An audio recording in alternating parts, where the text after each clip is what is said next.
packaging banana boxes to give out to the community, so without volunteers such as yourselves and other groups that come in here throughout the week and month and stuff, we wouldn't be able to do it without you guys, so I want to say thanks, and like I said, word of mouth, just talk about us. You ever have groups that are looking for something to do, send them our way. We're open year round. What else should we ask? Find some more food, yeah. So it's like your main thing, you take in, or like give to people food? Yeah, we give food, is our biggest thing that we do. We also give away non-food items such as health and beauty supplies, office supplies, appliances, and baby stuff, and whatever else comes across on that department. Plus, we also do an international program. That international program, what that is, we'll take in used hospital equipment from all over Minnesota and make sure it works. We'll get incubators, hospital beds, exam tables, dental offices, you name a thing out of a hospital, we'll get it in here. And we'll ship it to developing countries. Armenia is our biggest country that we work with right now. We work with all throughout the regions of Africa, either replenishing their clinics out there or help restart new ones. So, and then with that, we also work with a couple of orphanages in Armenia as well, giving school supplies. Right now we're trying to find a nice big playground to send them out there as well to the orphanages. So, stuff like that, that's an international program. So, and with that, I think we around $30 million a year in life-saving medical supplies we'll send overseas. Ballpark, 20 to 30 is about what we send a year. Yeah. So, and that that's a lot. We gotta crate stuff. We gotta, we're dealing with $100,000 machines that we're shipping overseas on a container. So that's a little time-consuming work, trying to package it and make sure it makes it in one trip. So those are about the programs and what Hope for the City does. So not only do we deal with people here in Minnesota, but we also deal with people in other countries that know us. So Anything else that you guys can think of? no. So, when you send your food out to the shelters, about how many shelters are you helping? We get about 60 to 72 that come in here on a weekly basis, and that's throughout the entire state. We got a group come down from Elk River area every week. We have a group that comes down from Wilmer every week. We got another group as far as Hastings that comes up here every week to pick up food. So it's not just in Minneapolis or St. Paul. It's not just a city. We reach everybody. Anybody that has a food shelf that wants to become a partner with us, all they have to do is just sign up and make the drive down, because we don't deliver. They come here and pick up. So. Do you know about how much money all that food is worth? Like you said, 20 to 30 million for. Well, we get $2 a pound is what the government gives us, and that's every organization such as like us. There's Second Harvest that's out there. They're the biggest food distributor like us, and there's another one, EFN, the Emergency Food Network, out of Plymouth. They're similar to us as well, and they give all of us $2 a pound. So no matter what it is, just to make it easier to, milk is different than orange juice, a burger is different than a steak and chicken, so make things easier. $2 a pound. So figure if we get 200,000 pounds in here in a month, that's $400,000 in 1 month worth of food that we give away. And like I said, 23,000 plus families a week we reach out to. So it's definitely a good supplement to help cut down the grocery budget when you're in time of need. Anything else? Has the amount of food that you've received decreased during the recession?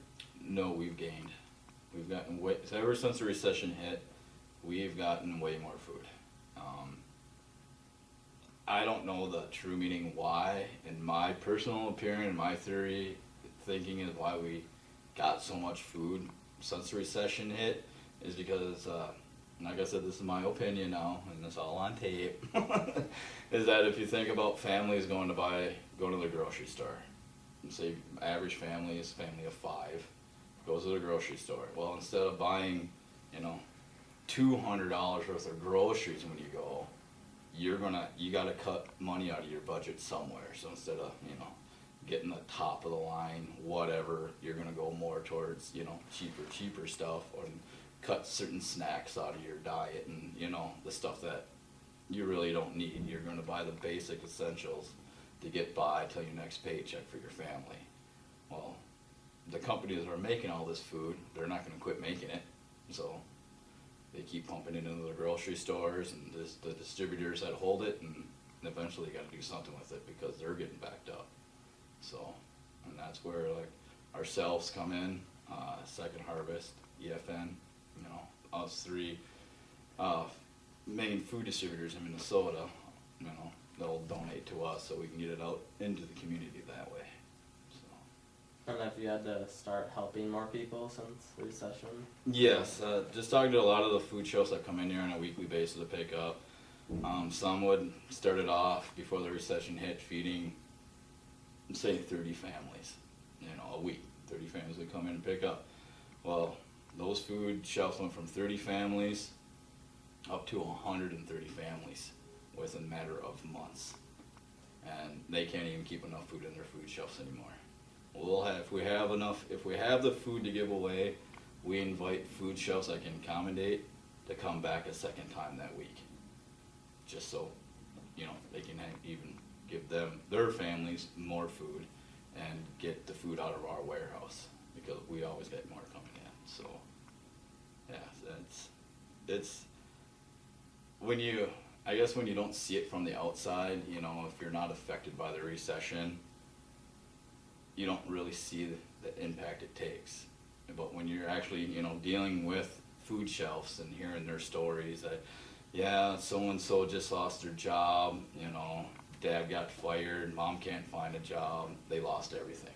We hear that all the time on a weekly basis. It's just,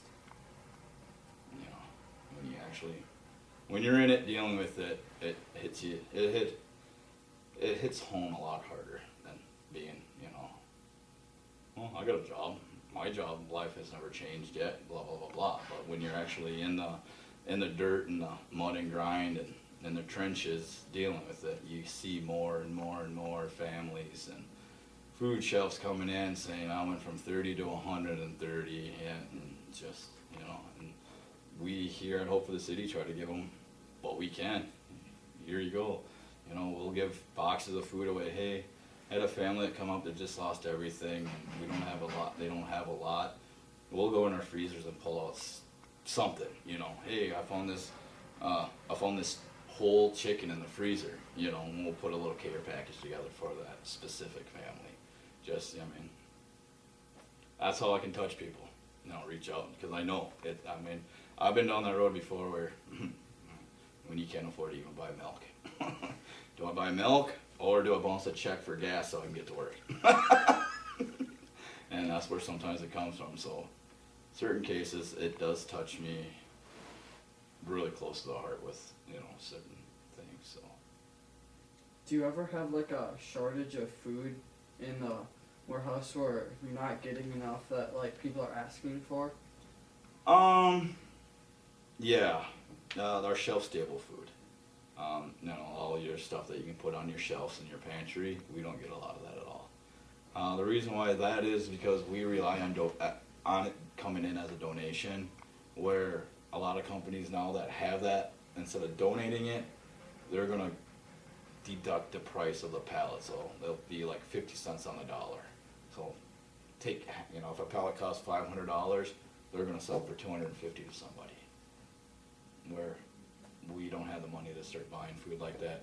Second Harvest, that's how they're funded. They do stuff like that. They buy a pallet and then they sell it, like the cans of stuff to people, but it's like really cheap to buy. you're not going to the grocery store and buying a can of beans for 75 cents, but at Second Harvest, you